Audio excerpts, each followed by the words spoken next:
Hola amigos parantosku Mahadamangos, dan halo buat teman-temanku yang anti baper-baper club. Kembali lagi bersama Mimin di Gak Yakin Movie, dimana video kali ini adalah ending dari season pertama Nurarihyo no Mago, yang akan menceritakan tentang perang akhir antara klan Nura melawan Yokai Shikoku. Bagaimana keseruan ceritanya? Tanpa banyak docap lagi, yuk kita langsung aja. Tapi sebelum mulai, harap cek dulu kuota kalian kalau sekarat bisa numpang wifi tetangga. Bruh.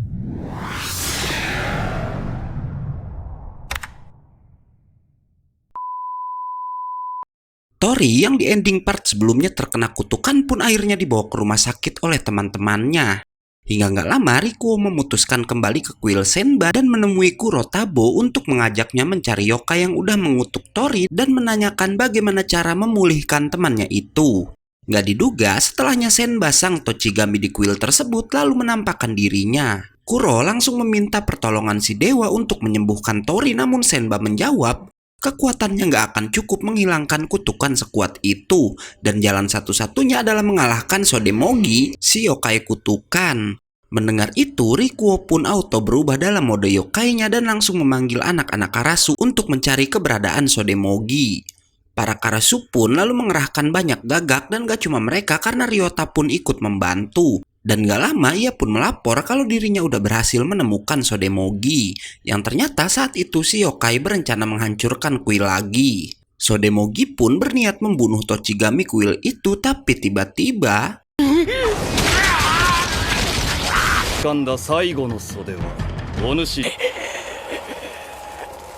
scene selanjutnya akan membawa kita flashback ke masa lalu Tori kecil yang saat itu mendatangi kuil Senba untuk berterima kasih karena ia bilang berkat Senba lah neneknya bisa sembuh. Dan sejak saat itu pun Tori selalu rajin datang untuk sekedar membersihkan kuil tersebut. Dan di sini akhirnya kita mengetahui jika kekuatan Senba berasal dari orang yang berdoa di kuilnya. Dan karena saat ini Senba terlupakan, makanya ia udah nggak punya kekuatan lagi, bahkan karena itu ia bisa aja musnah. Nggak diduga, tim pencari yokai abal-abal lalu datang ke sana sambil membawa origami berbentuk angsa dan lalu berdoa untuk kesembuhan Tori.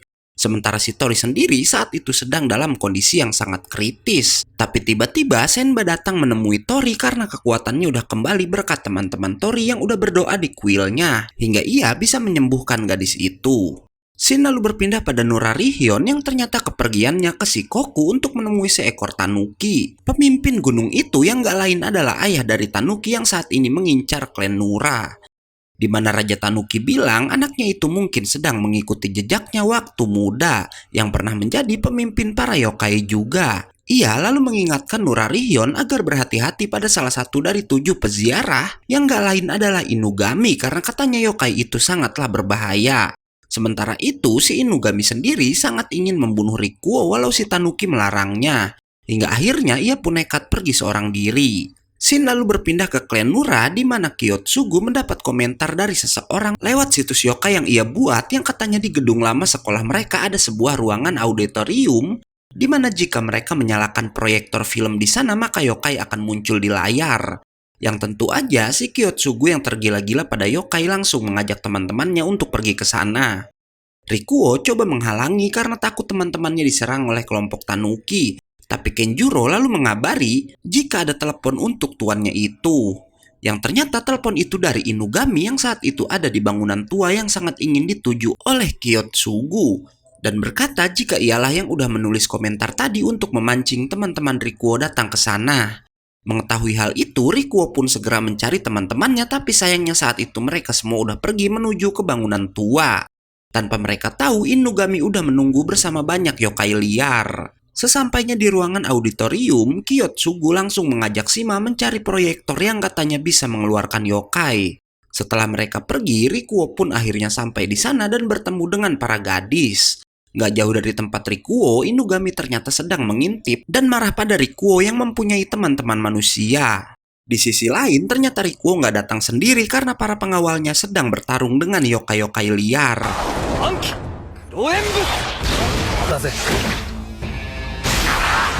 Karena tahu di sana berbahaya, Rikuo pun lalu menyuruh para gadis pergi dari sana sementara Shima dan Kyotsugu akhirnya berhasil menemukan proyektor yang mereka cari dan berhasil menghidupkannya. Bersamaan dengan itu, bayangan Inugami pun muncul di layar dan berkata pada Rikuo, kenapa ia bisa berteman dengan manusia yang selalu merendahkan dan membenci yokai. Yang ternyata Inugami punya dendam pribadi pada manusia yang selalu memanggilnya dengan sebutan monster. Namun saat Inugami akan menyerang, pengawal-pengawal Rikuo pun datang ke tempat itu juga. Dan karena itu Inugami makin membenci Rikuo yang ia bilang anak manja. Karena selalu dilindungi oleh yokai lain, membuat Inugami yang dipenuhi rasa benci bisa terlepas dari pegangan Atabo dan lalu mengeluarkan wujud aslinya. Inugami mencoba menyerang Rikuo, namun ia berhasil dihentikan oleh yokai berkekuatan benang bernama Kubinashi. Sambil terikat, Inugami berkata pada Rikuo jika si Tanuki-lah yang akan berkuasa karena dia adalah tipe yokai yang menguasai manusia, berbeda dengan Rikuo yang malah menjadikan manusia sebagai teman. Karena si Tanuki bilang kalau derajat yokai itu ada di atas manusia. Inugami juga berkata jika Tanuki-lah satu-satunya yang mengakui dirinya. Makanya si Inugami ini membelanya mati-matian. Dan ternyata saat Inugami marah dia bisa mengeluarkan kekuatannya yang luar biasa. Bahkan ia bisa membebaskan diri dari ikatan Kubinashi dan lalu berubah menjadi yokai raksasa. Inugami yang kini menjadi sangat besar pun lalu mengempaskan pengawal Rikuo satu persatu. Sampai ia tinggal berhadapan dengan Rikuo seorang. Beruntung saat itu bertepatan dengan waktu terbenamnya matahari membuat Rikuo bisa berubah dalam wujud yokainya. Rikuo lalu menebas tubuh Inugami dan karena menyadari kalau sekarang kekuatan Rikuo ada di atasnya, Inugami pun mencoba melarikan diri dengan Rikuo yang terus mengejar. Sampai mereka tiba di bangunan utama sekolah Rikuo. Dan di sana akhirnya jagoan kita yang terlalu OP bisa menjatuhkan Inugami hanya dengan satu kali tebasan aja.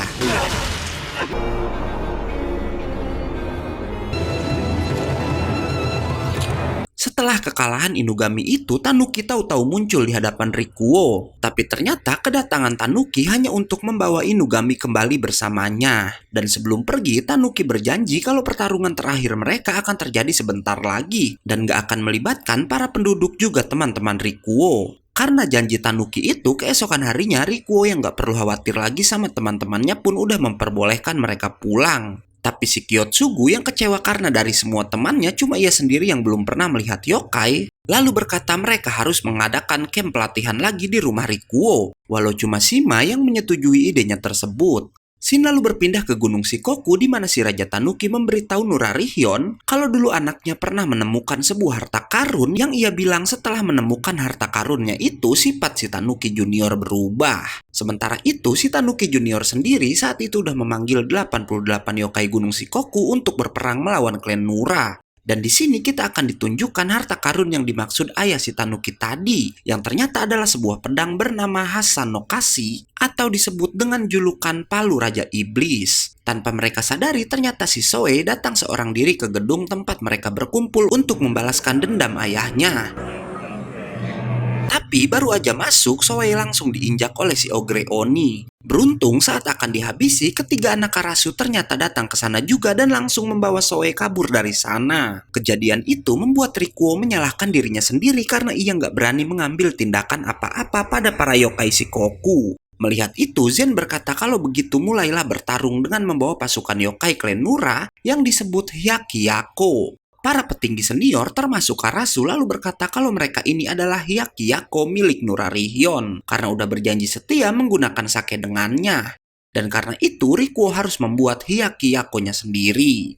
Mendengar itu Rikuo ragu apa ada yang mau mengikutinya sedangkan ia aja cuma bisa menjadi yokai pada malam hari. Dan keraguan itu membuat Zen marah lalu berkata mau siang atau malam Rikuo tetaplah Rikuo. Dan karena itu buatlah Hyakkyako yang mau menerima Rikuo dalam wujud siang atau malamnya. Seperti Zen sendiri yang sebelumnya udah bersumpah setia menggunakan sake untuk Rikuo. Dan setelah itu Zen ternyata memberitahu Yuki dan yang lainnya tentang Hyakkyako yang akan dibuat Rikuo. Hingga akhirnya mereka pun bersulang dan berjanji setia atas nama Rikuo. Setelahnya, Rikuo yang sedang sendiri nggak sengaja melihat Soe yang bahkan udah terluka bangun dari tempat tidurnya untuk kembali membalas dendam. Dan karena itu, Rikuo langsung bilang jika Soe ingin menyerang yokai Shikoku, maka Rikuo akan ikut dengannya karena mereka adalah keluarga. Oyaji no kataki, Scene selanjutnya akan memperlihatkan kalau Nurarion sedang menaiki sebuah kereta bersama Nato dan juga Raja Tanuki, di mana Tanuki tua ini bercerita jika 300 tahun yang lalu, karena perebutan wilayah kekuasaan, para Tanuki pernah berperang melawan kerajaan manusia. Di atas kertas seharusnya para yokai bisa menang dengan mudah berkat kekuatan mereka. Namun hasil akhir dari perang itu adalah para yokai yang dibantai habis karena ada manusia yang menggunakan kekuatan dari palu Raja Iblis yang sekarang berada di tangan putranya. Kembali pada klan Nura, di mana karena perang besar akan pecah sebentar lagi, para petinggi merasa khawatir apalagi tanpa kehadiran Nurarion di sisi mereka. Zen lalu berkata kalau begitu mereka harus mempercayakan semua ini pada Sandaime. Namun Hitotsume bilang kalau begitu mereka harus menguji kesungguhan Rikuo terlebih dahulu. Zen yang sangat yakin pada Rikuo pun bersedia menguji kesungguhan tuannya itu dan menyuruh seorang yokai memanggil sang Sandaime. Tapi ternyata saat itu Rikuo sedang duduk di depan gerbang utama untuk menunggu para yokai Shikoku. Rikuo yang duduk sendirian lalu dihampiri para anak buahnya yang akhirnya menemani Rikuo di sana. Melihat kejadian itu, para petinggi mulai melihat kesungguhan dari Rikuo, namun si Hitotsume songong malah berkata nggak mungkin pelawak seperti dia bisa menyelamatkan mereka. Sementara itu, si Tanuki ternyata udah mulai bergerak dan mengatakan pada semua pasukan yokainya jika peperangan akan segera dimulai. Balik lagi ke Rikuo dan para Hyakuyakonya yang mengetahui kalau Tanuki udah mulai bergerak dan bersiap menghadang mereka. Namun si Hitotsume tiba-tiba menghalangi jalannya dan berkata Rikuo nggak bisa asal bergerak tanpa persetujuan para petinggi.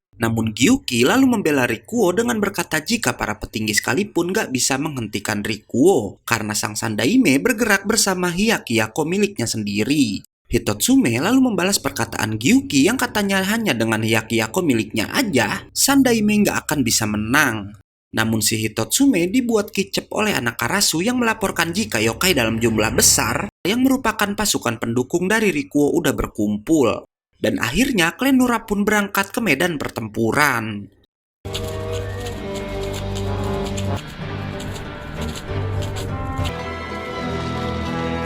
Si Gozumezu yang juga mendukung pasukan klan Nura lalu berkata pada Rikuo, jika setelah menyelesaikan sesuatu mereka akan segera bergabung dalam pertempuran. Yang ternyata dua yokai ini menyamar dan pergi ke daerah musuh untuk membagikan minuman amigos. Dan di sana keduanya pun mendapat informasi jika Tanuki punya palu Raja Iblis di tangannya. Tapi apesnya saat akan melaporkan hal itu pada Rikuo, mereka malah ketahuan oleh si Tanuki.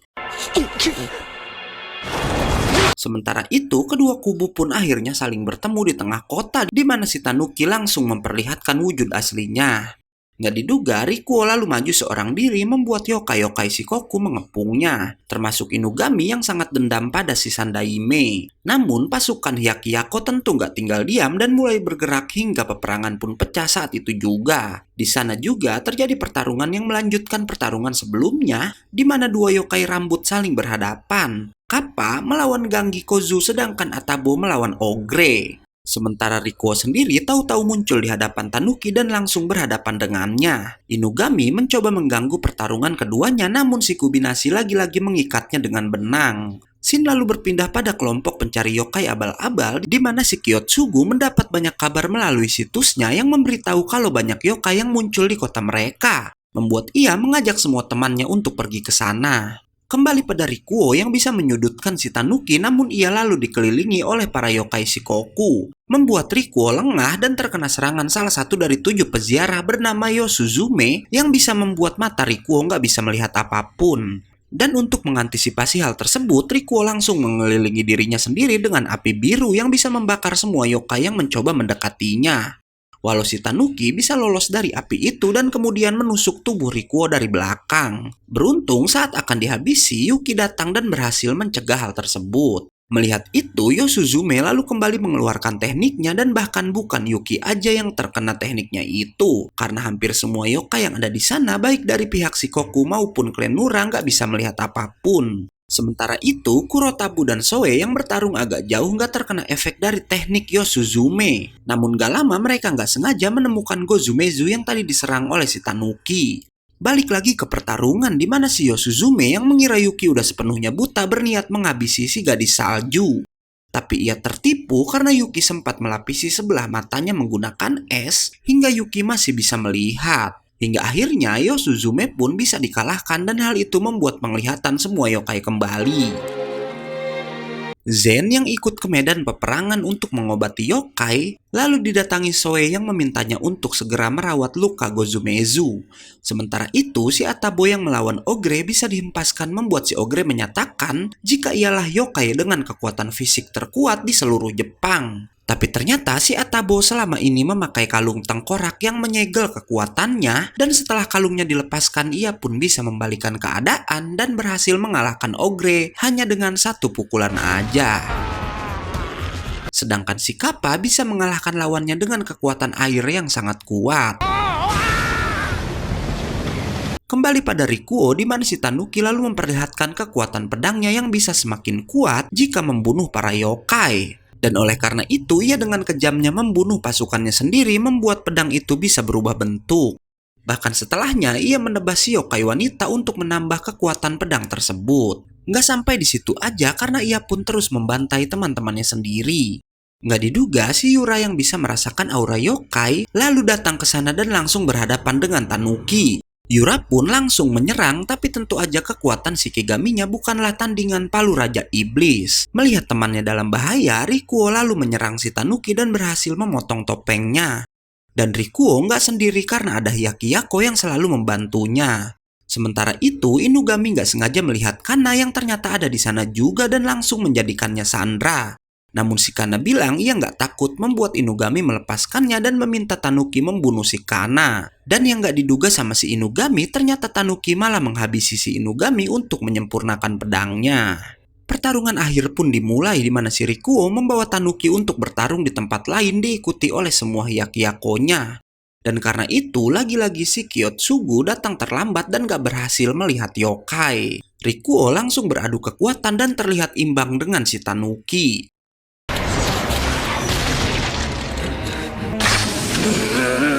Bersamaan dengan itu, matahari mulai terbit yang berarti kekuatan yokai Rikuo pun akan lenyap seketika. Sementara itu, dua Rikuo bertemu dalam alam bawah sadarnya di mana ia mengatakan baik siang atau malam, kau dan aku tetaplah satu. Dan karena itu, Rikuo berhasil mempertahankan wujud yokainya walau ia kemudian terikat oleh kekuatan si Tanuki. Namun si Rikuo bisa meniru teknik Nurarihyun di mana ia bisa mengubah dirinya seperti bayangan, yang bahkan gak bisa ditebas oleh si Tanuki. Dan akhirnya Rikuo pun berhasil menebas tubuh Tanuki membuat semua roh yokai yang udah diserapnya tadi bisa terbebas. Bahkan ia bisa memotong topeng si Tanuki lagi. Rikuo pun bersiap menghabisi si Tanuki dan saat itulah Nurarihyun datang dan mencegahnya. Melihat Nurarihyun yang datang membawa ayahnya, si Tanuki malah ingin mencoba melampaui ayahnya itu dengan membunuhnya. Tapi Rikuo berhasil mencegahnya dan lalu berkata pada Tanuki, setidaknya jagalah yokai yang tulus mencintaimu. Si Raja Tanuki pun meminta maaf atas semua perbuatan anaknya itu dan berkata kalau ia adalah anak kesayangannya. Dan karena itu ia rela menembus semua kesalahannya. Dengan begitu perang pun berakhir hingga suatu hari terlihat si Tanuki yang udah insaf dan gak sengaja bertemu dengan anjing kecil yang mengikutinya dan Tanuki percaya jika anjing itu adalah reinkarnasi dari Inugami. Dan season 1 ini ditutup dengan Rikuo dan kakeknya yang berterima kasih pada semua yokai klan Nura atas bantuan mereka melawan yokai Shikoku. Mereka semua pun lalu berpesta dan season 1 pun selesai. Oke, karena videonya udah habis, gue undur-undur dan gak yakin movie pamit. Datang lagi besok buat tahu alur cerita Nurarihyun no Mago season yang kedua. Bye-bye.